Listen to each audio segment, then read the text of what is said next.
Perkenalkan, nama saya Stefani Francisca Barus dengan NIM 210709041 dari Prodi Ilmu Perpustakaan dan Sains Informasi. Kerusakan bahan pustaka dapat diakibatkan oleh 5 faktor, yaitu faktor biologi atau biota, faktor fisika, faktor kimia, faktor manusia, dan faktor bencana alam. Pada kesempatan kali ini, saya akan membahas kerusakan yang diakibatkan oleh faktor biologi atau hama dan binatang perusak bahan pustaka. Faktor biota menjadi musuh terbesar bagi perpustakaan. Mengapa? Hal ini karena biota tersebut merupakan salah satu sumber perusak koleksi yang banyak terjadi. Yang pertama adalah kecoa. Kecoa yang menyebabkan kerusakan di perpustakaan ini dibagi dalam 4 jenis. Semuanya mempunyai bentuk mulut besar dan sangat suka memakan kanji dan berekat pada sampul buku. Hewan ini akan memakan habis buku serta kain-kain pada punggung buku. Keempat jenis kecoa itu yaitu the American Crocout, the Australian Crocout, the Oriental Crocout, dan German Crocout.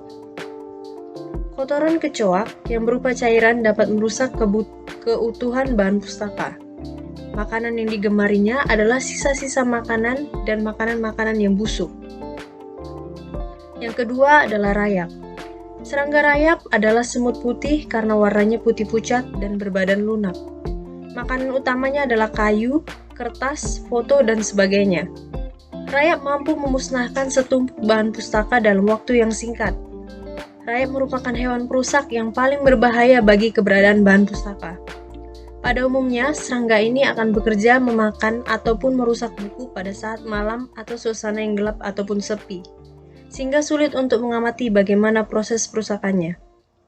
Biasanya bagian kertas atau bahan perpustakaan lainnya yang terkena serangga ini akan mengalami bolong-bolong, maupun ada yang seperti membuat jalur perjalanan serangga itu sendiri. Kerusakan tidak besar diameternya, namun bisa sangat banyak dan tersebar. Hidupnya berkoloni dan sangat teratur dan terorganisasi. Usaha untuk melindungi serangan dari rayap ini yang paling tepat ialah dengan peniadaan penggunaan kayu bangunan yang langsung bersentuhan dengan tanah.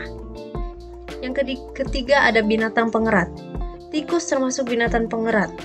Tikus merupakan binatang perusak buku yang cukup sulit diberantas dan sangat berbahaya bagi bahan perpustakaan. Jenis ini berbeda dengan yang lainnya, karena tikus tidak memakan kertas atau buku yang ada di perpustakaan, tetapi disobek-sobek dan dikumpulkan untuk dijadikan sarangnya.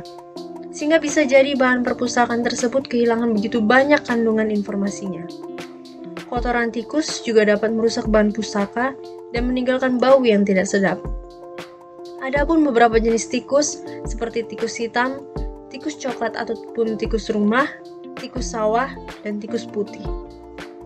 Yang keempat ada silverfish atau gegat. Silverfish adalah hewan pemakan kanji, kertas kain, lem, pada jilid dan sampul buku serta material organik lain.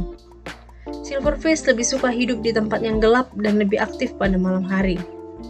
Gegat atau silverfish atau Ordo Zygentoma adalah serangga yang berbentuk pipih dan lunak, tanpa sayap dan berukuran sekitar 0,5 hingga 1 inci atau 12,7 sampai 25,4 mm. Gegat atau silverfish sesuai dengan namanya berwarna abu-abu keperakan. Serangga ini memiliki antena yang panjang dan 3 filamen memanjang lebar dari ujung perut. Di alam, serangga ini akan makan lumut. Bahkan menurut penelitian, silverfish dapat hidup selama hampir setahun tanpa makanan. Yang kelima adalah kutu buku. Binatang ini disebut juga dengan bookworm atau kumbang buku atau kumbang herbarium. Bentuknya sangat kecil, berwarna abu-abu putih. Ancaman bagi perpustakaan karena jenis ini menjadi perekat atau lem dan kertas yang ditumbuhi jamur sebagai bahan makanannya. Serangga ini sangat rakus terhadap kertas. Kumbang bubuk adalah jenis serangga yang suka sekali makan bahan pustaka. Jenis kumbang yang berbahaya untuk perpustakaan adalah kumbang kulit, kumbang bubuk, kumbang bertanduk panjang, dan kumbang laba-laba. Yang keenam adalah jamur. Jamur merupakan tumbuhan yang tidak mempunyai klorofil atau zat hijau daun. Jamur mengambil makanan dari makhluk lain sebagai parasit yang biasa disebut sapropit. Sebagai saprofit, jamur menyebabkan kerusakan yang hebat pada bahan yang mengandung selulosa seperti kertas. Jamur akan tumbuh dengan subur dan akan memakan kertas dan menimbulkan noda permanen apabila kondisi ruangan koleksi gelap maupun sedikit sirkulasi udaranya. Selanjutnya saya akan menjelaskan tentang pelestarian dan pencegahan kerusakan bahan pustaka. Mengapa pelestarian koleksi menjadi penting di perpustakaan? Hal ini karena seiring berjalannya waktu dan sering intensnya frekuensi pemakaian, maka koleksi tersebut pasti lambat laun akan mengalami kerusakan. Tujuan pemeliharaan koleksi perpustakaan lebih pada menyelamatkan nilai-nilai informasi yang terkandung di dalam sebuah dokumen, mempercepat penelusuran dan perolehan informasi, menjaga aspek keindahan dan kerapian dokumen, memelihara bahan perpustakaan agar tetap bisa digunakan, serta mencegah koleksi dari berbagai faktor yang sifatnya merusak. Terdapat 3 tahapan dalam pelestarian dan pencegahan kerusakan bahan pustaka. Yang pertama, preservasi, yaitu pelestarian yang mencakup pertimbangan manajerial, yang meliputi ketentuan penyimpanan dan akomodasi, susunan staf, kebijakan, dan teknik atau metode yang digunakan dalam pelestarian bahan pustaka. Yang kedua, konservasi, merupakan kegiatan untuk mengawetkan bahan perpustakaan. Hal ini mencakup adanya kebijakan, spesifik, dan teknis yang terlibat dalam melindungi bahan perpustakaan dari kerusakan dan kehancuran, termasuk metode dan teknik yang dibuat oleh staf teknik konservator. Untuk pembagiannya, konservasi terbagi menjadi 4 jenis, yaitu A. Konservasi aktif, merupakan tindakan yang berhubungan langsung dengan bahan perpustakaan. Misalnya, membuat kotak pelindung buku dan membungkus ulang, menjilid ulang dengan mengganti lembar pelindung atau end paper dengan kertas bebas asam, membersihkan dokumen maupun upaya menetralkan asam pada kertas. B. Konservasi pasif, merupakan kegiatan untuk memperpanjang umur bahan perpustakaan.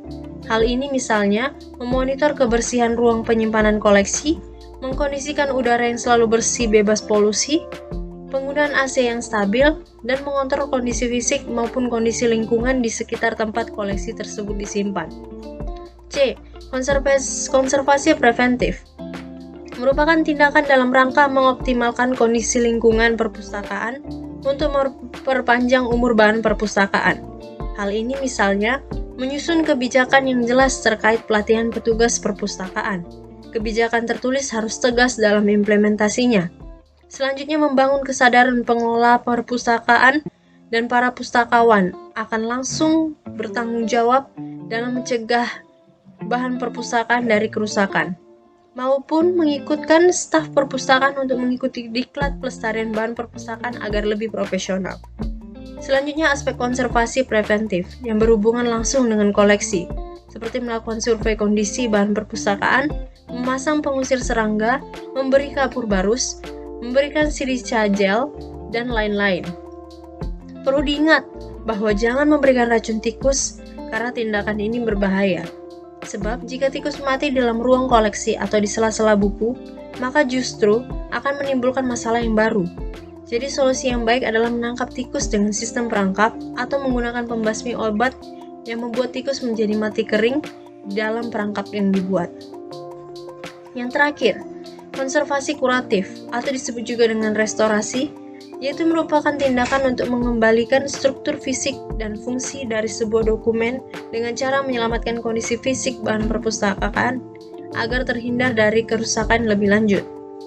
Secara umum, kegiatan restorasi diartikan sebagai upaya perbaikan bahan perpustakaan yang telah mengalami kerusakan dengan memperbaiki tampilan fisik dokumen, sehingga paling tidak dapat mendekati keadaan semula sesuai dengan aturan dan etika konservasi yang berlaku. Kegiatan restorasi tersebut meliputi, yang pertama, melakukan identifikasi, yang kedua, melakukan fumigasi, 3. Melakukan pendokumentasian, 4. Melakukan pembersihan atau cleaning, 5. Memutihkan kertas atau bleaching, 6. Menghilangkan pengaruh asam yang ada pada kertas atau deasidifikasi secara basah, kering, atau dalam bentuk gas, 7. Menambal dan menyambung atau mending, 8. Memperkuat kertas melalui pelapisan 2 lembar tisu Jepang pada permukaan kertas atau laminasi, 9. Memperkuat kertas dengan memberikan lapisan penguat pada satu sisi bagian belakang atau lining, 10. Mengembalikan kekuatan kertas dengan memberikan penguat gelatin atau karboksil metil selulose atau CMC, cair dengan sprayer atau kuas atau biasa disebut sizing. 11. Memperkuat kertas yang berbentuk lembaran lepas agar terhindar dari kerusakan yang bersifat fisik atau enkapsulasi. Demikian macam-macam hama atau hewan perusak bahan pustaka dan cara pencegahannya. Semoga dapat menambah ilmu dan informasi bagi kita semua.